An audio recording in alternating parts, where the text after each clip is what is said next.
Эрчим хүчний сайдын өнөө өглөөний хийсэн мэдээллээр 160 мегаваттын дутагдал эрчим хүчинд үүсч хязгаарлалт хийхээс өөр аргагүйцсэн гэсэн байна. Харин хамгийн сүүлийн үеийн мэдээлэлээр бол 100-ыг засварлах ажил дууссан байна. Харин энэ талаар ярилцахаар бид диспетчерийн үндэсний төвийн диспетчерийн албаны инженер Төвшөнтэй холбогдоод байна. Танд энэ өдрийн мэндийг хүргэе. Баасан бацхан та бүхэнд энэ өдрийн мэнд хүргэе. За тэгэхээр яг өчигдөр зөвхөн нийслэл хотын хэмжээнд бас эрчим хүчний тал дээр багагүй хэмжээний асуудлууд үүсч за иргэдийн дунд ч гэсэн нэлээдгүй бухимдал болоод асуултууд донд өрнөсөн ийм 2 хоног үргэлжилж байна. Тэгэхээр яг юу болсон талаар та бас мэргэжлийн хүний үүднээс тайлбар хийхгүй юу?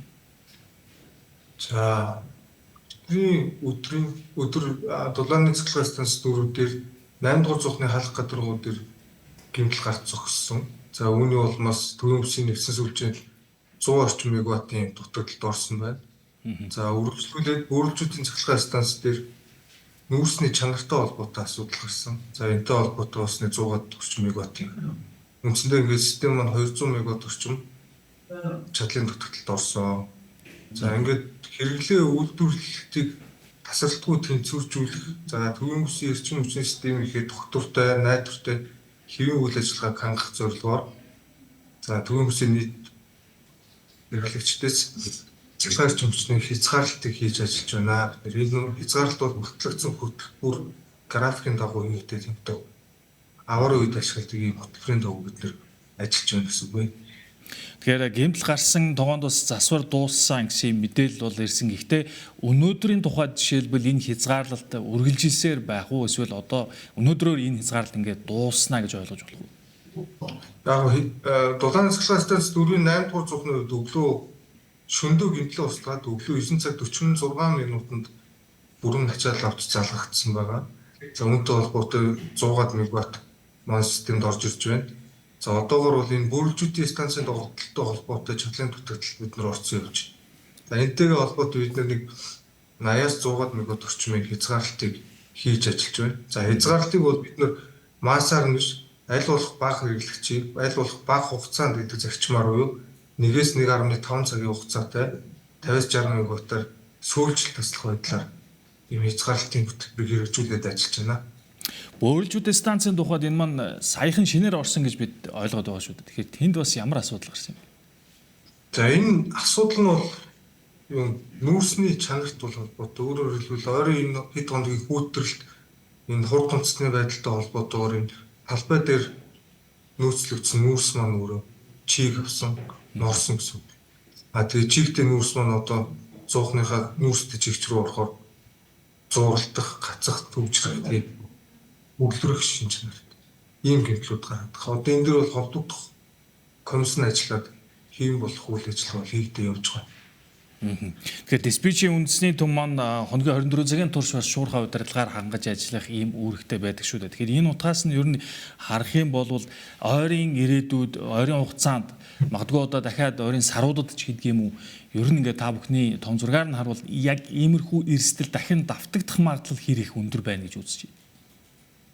За үндэсний эрчим хүчний систем, цахилгаан систем гэдэг нь бол өөрөө байнгын стор ажиллаж байдаг. Тийм болохоор бид нар тасралтгүй найдвартай хэвийн үйл ажиллагааг хангаж явах үүрэгтэй ажилтнууд. Тийм болохоор тухайн эрсдэл гарсан үед бол холбогдох арга хэмжээг шууд авч ажиллах тийм чадамжтай байгууллага мөн байх. Тийм болохоор одоо цаашдаа бол хязгаарлалтанд бол орох магадлал бол байгаа.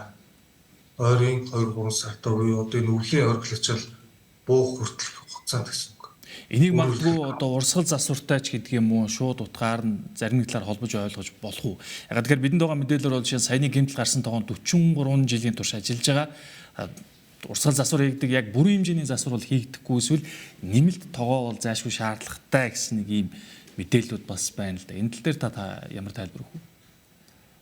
За энэ тал дээр бол мэдээж их үүсвэр станцуудын хувьд бол үндсэн тоноглолууд дээрээ их бол урсгал засварыг жилхөр графикийн дагуу хийгдээ явдаг. Энэ хугацаанд бол шаардлагатай одоо шинжил юу бол хийгээ яваад байгаа. Засвар үйлчилгээнүүд бол стандартынхаа дагуу хийгээ яваад байгаа. Яг гэмтэл гарч байгаа шалтгаан маань өөрөө бас тоноглон хуучралтай өөрөөх нь хуучралттай бол холбоотой гэж байна. Тэгэхээр нөгөө талаас бол бидэрт ийм нэмэлт заашгүй бүрэн засварч гэдэг юм эсвэл шинэ тогооны шаардлага байна гэж юу үзэж болох вэ? Үзэж бол За тэгэхээр яг одоогийн бас энэ хүн нөхцөл байдал дээр аваад үзэхэд за жишээ нь саяхан бас Говьалдан аймагт бол цахилгаан хөрөмтлөрийн батарей ашиглалтанд орсон гэсэн ийм мэдээлэл бас байгаа. Тэгэхээр яг энэ бүхнээс аваад үзэхэд эдгээр шинээр ашиглалтанд орж байгаа одоо батарей хөрөмтлөрийн одоо байгууллагууд гэх юм уу станцууд маань яг энэ тохиолдолд ер нь ямар байдлаар цахилгааны нийлүүлж ажилладаг юм бол?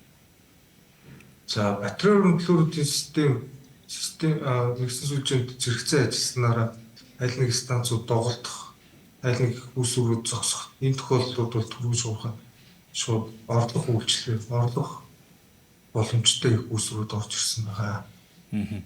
Тэгээс нотын батарей хөрөмтлөрийн станцын горин ажиллагаанаас хамаарат системийн диспетчер инженерүүд биднэрт хэрэглээг зохицуулах, шөнийн бага ачааллын үед цохимол хэрэглээ буюу одоо цэнэглэх, оргил ачааллын үед бол их ачааллыг хаах зэргийн удирдлагын зохицуулт хийх илүү боломжтой болгож өгсөн. Төгсгөлд нэг асуултыг товчхон асуухад ер нь хэрэглэгчдийн зүгээс магадгүй яг энэ цаг үед цахилгааныг хэмнэх тал дээр илүү оновчтой хэрэглээг та юу гэж зөвлөх вэ? Зохиомол одоо жишээ нь ачаалалч гэдэг юм үүсэхгүй үүднээс. За энэ дээр мэдээлэл өгөхөд одоо 2025-2026 оны хөвлийн оргилчил бид нар их үүсвэрүүдээр болон импортын цахилгаан эрчим хүчний хэмжээгээр 1800 мегаватт хүртэл хэрэглээг хаах боломжтой гэж төлөвлөж ажиллаж байна.